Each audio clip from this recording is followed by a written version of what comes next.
United States authorities are good Marxists, not in favor of the working class, but they think in Marxist terms.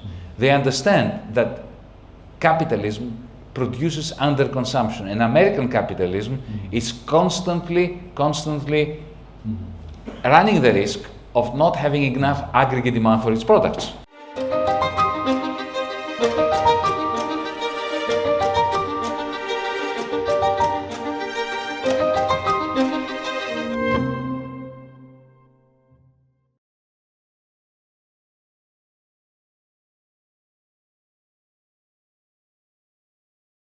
This very idea, EU as a design of the United States, is not very well known in China. For instance, I'm thinking of this with the rise of Euro for a time. And many people thought it's the Europeans' identity to show we're different from the United States. We need to have economic autonomy. And some people even say that the very breakout of the war, Kosovo War, was in one way or another the U.S. attempt to destroy the euro. And another thing is the very cause of this war against Iraq, Saddam Hussein, had to do with Saddam Hussein's decision to use euro to sell its oil.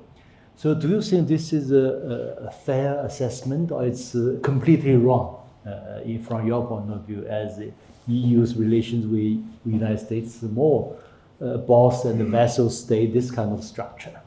Yeah. It's an interesting hypothesis. I believe it's more complicated than that. And allow me to explain why is it more complicated. Look, the Americans didn't want to destroy the euro. The Americans were skeptical about the euro. They were saying to Europeans, what are you doing? You want to federate? Federate. But don't federate your money. Because the Americans are, whatever you may say about them, at least they are smart. And they are more practically minded. And they think globally. Germans do not think globally. They were at the time, you see, the German mindset, you have to understand, I appreciate it. They just didn't want to be a global power again because of the trauma of the defeat of Nazi Germany. They wanted one thing. And I think Chinese people understand that. They wanted to be the workshop of Europe. They wanted to make good washing machines and great propellers for your ships here in the shipyards. They wanted to make electronics. They wanted to make pharmaceuticals. They wanted to build things and make money out of that without dominating Europe or the world. That's not a bad thing. The problem is that this means you don't have an understanding of the macroeconomic conditions under which you can do it. You have to, under capitalism, you need to worry about where the demand will come. Because the problem that capitalism has, as Marxism has taught us, is that it produces underconsumption. Now, from 1945, or at least 1949, 1950, all the way to the mid-1970s and beyond, the United States created the conditions for German cars and German pharmaceuticals and German chemicals to have markets. The Germans didn't have to think about it. The Americans were managing global aggregate demand. At some point, especially after 2008, that was no longer the case.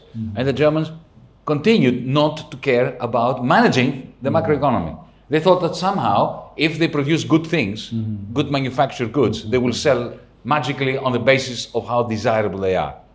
That's simply not understanding how capitalism works.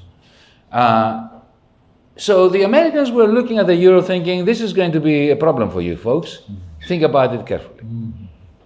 I have spoken to, for instance, an interesting conversation I had with Jack Lew, L-E-W. Jack Lew was the finance minister, the US Treasury Secretary of Barack Obama. He was very, very angry with Europeans, not because they had the euro, but for the same reasons I was angry with Europeans, because they were practicing austerity for the many while printing money for the many. Now, I was from a left-wing perspective, angry with what Europe was doing. He was from an American perspective, because he understands that a Europe which was imposing austerity on the German working class, essentially is pushing American industry to boost its net exports to the United States, and therefore to export unemployment to the United States. So the American government was very angry with the European Union.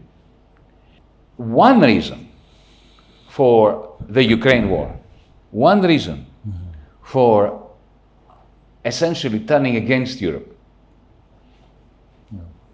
by Washington, D.C., was that the Americans wanted to teach the Europeans, and particularly the Germans, a lesson. You cannot continue to export unemployment to the United States, but just because you're not doing the right thing by your own people. And now they have won, because now the German government is completely in a state of panic. You mentioned Saddam Hussein. Let me say something about that. I don't believe that the United States invaded Iraq in the first Gulf War because of anything to do with currencies. What happened was, remember, it was 1991. As I was saying before, the difference between the United States authorities and the European authorities is the United States authorities are good Marxists. Not in favor of the working class, but they think in Marxist terms. They understand that capitalism produces underconsumption, and American capitalism is constantly running the risk of not having enough aggregate demand for its products, right? So it's essentially Das Kapital turned upside down. How to use Das Kapital against the working classes of the world. But still, it's a Marxist way of thinking about it. So in 1991, the Cold War ended.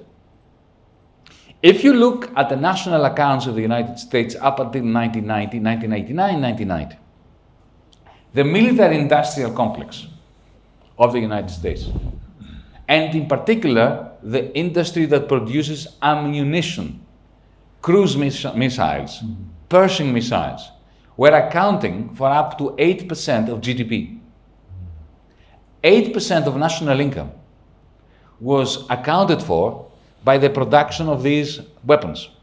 Now, you've got to understand, and I'm sure you do, that Congress, the establishment, is not united.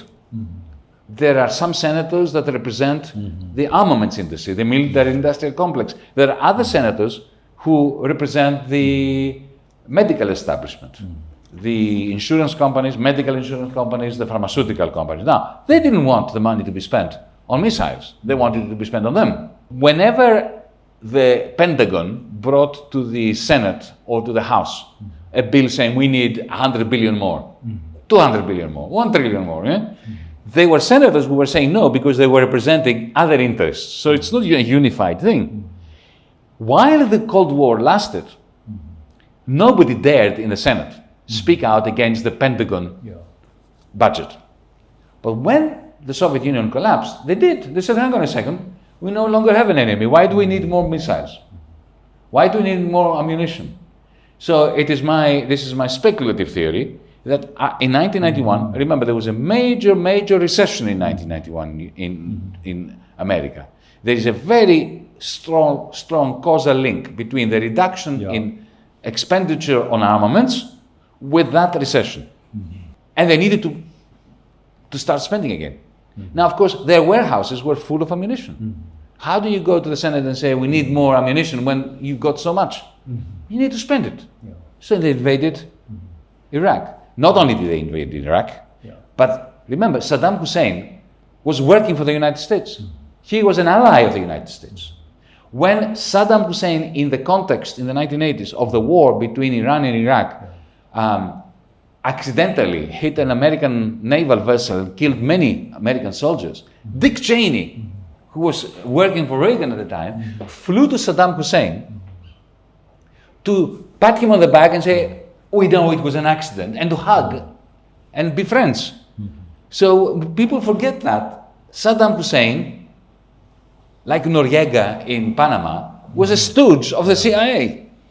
He worked on their behalf. He unleashed that cruel war against Iran on behalf of the United States against Ayatollah Khomeini, right?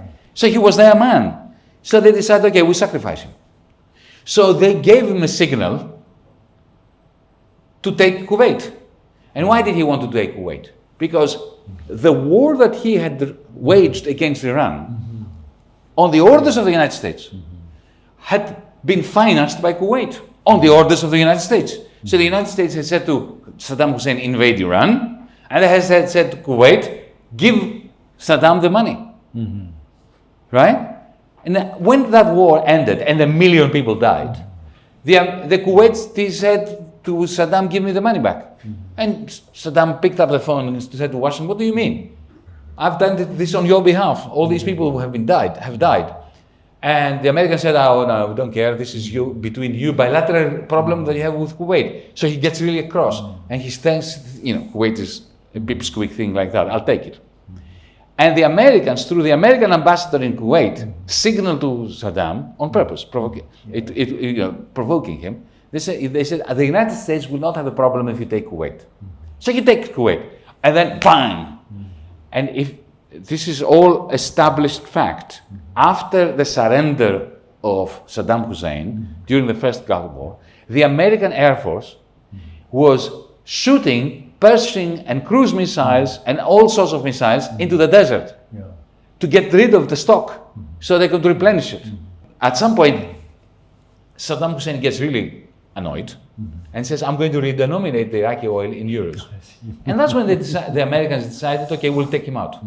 So you're right, but there is a longer story which connects to the question of the crisis of American capitalism, European capitalism, and how this all interconnects.